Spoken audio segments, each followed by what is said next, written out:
Salam hebat profesional. Kali ini kita akan membicara mengenai evaluasi kebijakan kaitannya dengan prosesnya.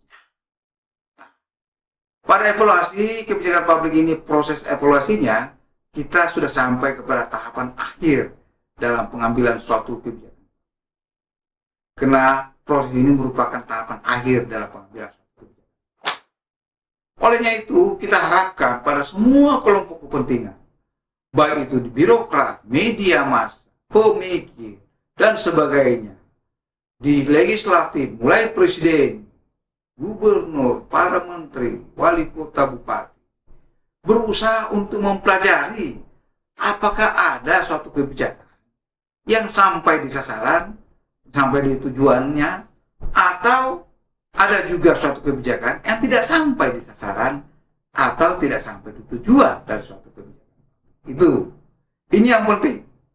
Juga pada evaluasi ini kita akan mencoba mempelajari berapa biaya yang dikeluarkan oleh baik itu legislatif, eksekutif, dalam tingkatan apa saja, di tingkat provinsi, gubernur, di tingkat nasional. Berapa biaya yang kita keluarkan untuk mencapai kebijakan tersebut, untuk mencapai sasaran, baik di tingkat lokal, kabupaten, kota, kecamatan sekalipun. Pokoknya kita mencoba mengevaluasi dari segi sasaran sampai di tujuan, juga dari segi biaya berapa banyak yang dikeluarkan, apakah biaya yang kita keluarkan lebih besar daripada hasil daripada kebijakan tersebut, sehingga itu mempengaruhi nanti dalam proses pembuatan kebijakan. Para profesional tadi saya katakan bahwa dalam mencapai sasaran itu kita tahu berapa biaya, berapa anggaran kita pakai untuk kebijakan itu. Sehingga kita tahu bahwa ini hasilnya tercapai, ini tidak tercapai. Tapi yang paling penting, apakah hasil yang dicapai itu tidak memakan biaya. Artinya hasil dicapai lebih banyak hasil daripada biaya yang kita keluarkan. Jangan sampai biaya yang kita keluarkan lebih besar daripada hasil yang kita capai. Itu namanya pemborosan para profesional. Tapi kalau hasil yang kita dapatkan lebih besar daripada biaya yang kita keluarkan, itu namanya sangat-sangat efisien. Apalagi kalau cepat mencapai tujuannya, disebut pula sangat-sangat efektif kaitannya dalam mencapai suatu kebijakan publik. Ya, para profesional juga kehebatan daripada evaluasi ini, karena kita harap potret yang lebih canggih daripada evaluasi kebijakan ini dalam prosesnya, karena kita mengharap ada identifikasi permasalahan-permasalahan baru lagi, sehingga kita dapat merancang proses pengambilan kebijakan yang baru pula sesuai dengan hasil evaluasi yang kita dapatkan dalam proses hasil kebijakan publik, dalam proses hasil evaluasi dalam suatu proses kebijakan.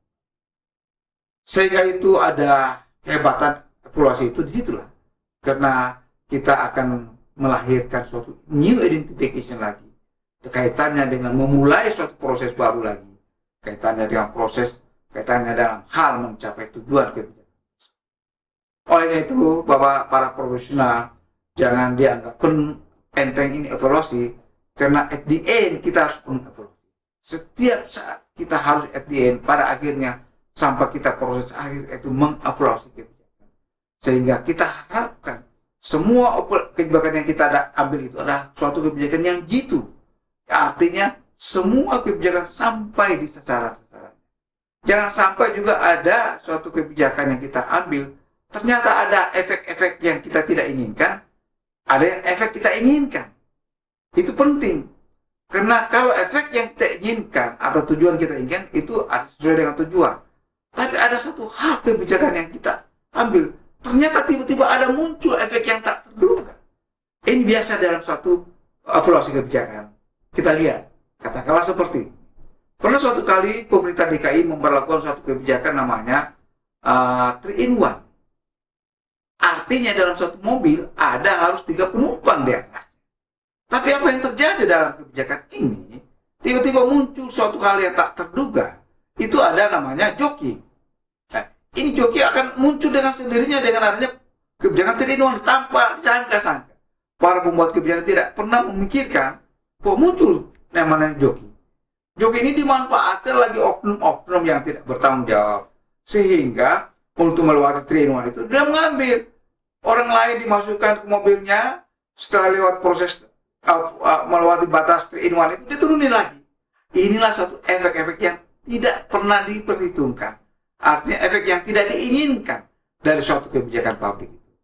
Ya, para profesional kita harus melihat juga efek yang memang diinginkan, dan juga kita lihat ada nggak efek yang tidak diinginkan muncul dalam suatu kebijakan itu. Contoh tadi kebijakan 3-in-1 di DKI Jakarta pada saat diberlakukan kebijakan itu dengan adanya muncul kasus itu. Saya rasa ini hal-hal yang penting dan kita harus perhatikan dalam proses evaluasi kebijakan publik.